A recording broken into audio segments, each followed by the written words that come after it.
Os deputados angolanos defenderam nesta segunda-feira a criação de um círculo eleitoral na diáspora no âmbito do projeto de lei de revisão constitucional em discussão na Assembleia Nacional.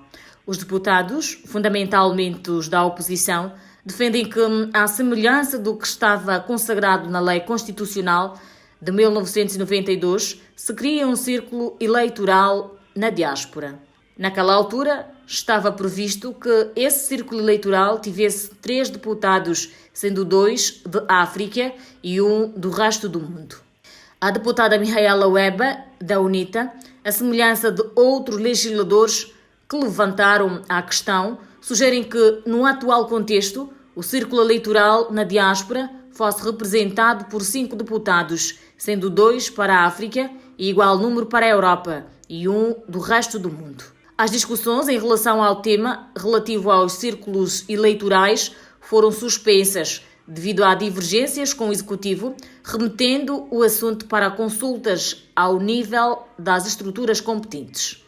O Ministro de Estado e chefe da Casa Civil do Presidente da República, Adão de Almeida, discordou da sugestão dos deputados, argumentando que a proposta inicial já fez um avanço inegável em voltar a considerar universal o exercício do direito de voto para todos os angolanos, quer residentes no país, quer na diáspora. Para si, o princípio basilar é a extensão do exercício do direito de voto para todos os cidadãos angolanos. Exprimiu que a ideia da criação de um círculo eleitoral na diáspora está um pouco ancorado ao princípio de que é círculo eleitoral da diáspora que representa os cidadãos da diáspora. A par disso, o processo implicará também uma grande dimensão financeira, nomeadamente sobre a estrutura da campanha eleitoral em si e a gestão de viagens dos deputados, entre outros. Os deputados, por seu turno, têm um entendimento diferente do Ministro de Estado, argumentando que a democracia implica mesmo custos.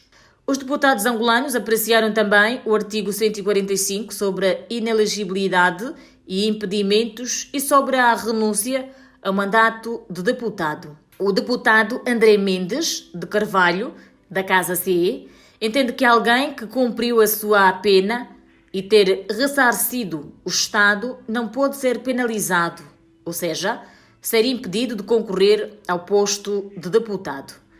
De acordo com a norma, em apreço, são inelegíveis a deputados os cidadãos que tenham sido condenados com pena superior a 3 anos e os que tenham renunciado ao mandato. Na ótica do deputado André Mendes de Carvalho, que defende a retirada da norma no projeto da Lei de Revisão Constitucional, a renúncia é diferente de abandono de funções. A propósito, o Ministro de Estado e chefe da Casa Civil do Presidente da República, Adão de Almeida, considerou a questão como uma opção, aclarando, entretanto, que o texto constitucional em vigor confunde inelegibilidade com impedimento e vice-versa.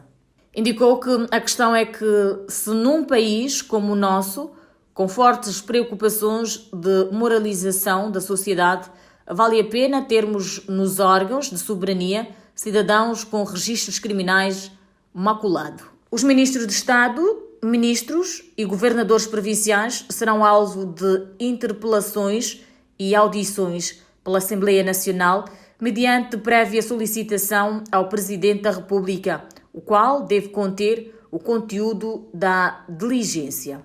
Tal pressuposto está previsto no artigo 162, competências de controlo e fiscalização do projeto de lei de revisão constitucional, apreciado nesta segunda-feira na especialidade pelos deputados angolanos. Os mecanismos de fiscalização não conferem, entretanto, à Assembleia Nacional competências para responsabilizar politicamente o Executivo nem para colocar em causa a sua continuidade em funções. A fiscalização da Assembleia Nacional sobre o Executivo deve incidir sobre factos ocorridos no período correspondente ao mandato em curso. A norma em apreço deverá ser objeto de uma arrumação melhor por questões dos legisladores, fundamentalmente no capítulo da fiscalização. Adão de Almeida lembrou que, na Constituição em vigor, quem se relaciona com a Assembleia Nacional é o Presidente da República. Portanto, quando a Assembleia Nacional pretende ouvir o Executivo perante um tema, a relação dela não é direta com os ministros, por serem auxiliares do titular do Poder Executivo.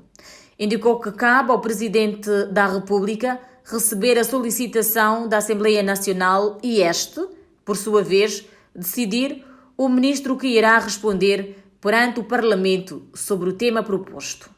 Tornou claro que a solicitação em causa não tem como objetivo impedir a audição, mas garantir que seja o Presidente da República a designar um ministro para ser interpelado pelos deputados em função do assunto que estiver em causa. A proposta do Presidente da República fixa a revisão constitucional aos artigos e números nela constantes, não podendo os deputados inserir e discutir outros artigos da Constituição da República. A Assembleia Nacional é o único órgão com competência para aprovar alterações à Constituição, sendo que os deputados, tal como o titular do Poder Executivo, também têm iniciativa de revisão da Constituição. A proposta de revisão pontual da Constituição, da iniciativa do Presidente da República, prevê alterar 28 artigos, editar 6 artigos e fazer 4 renovações. Trata-se da primeira iniciativa de revisão constitucional no âmbito da Constituição de 2010, exercida 11 anos após o início da sua vigência.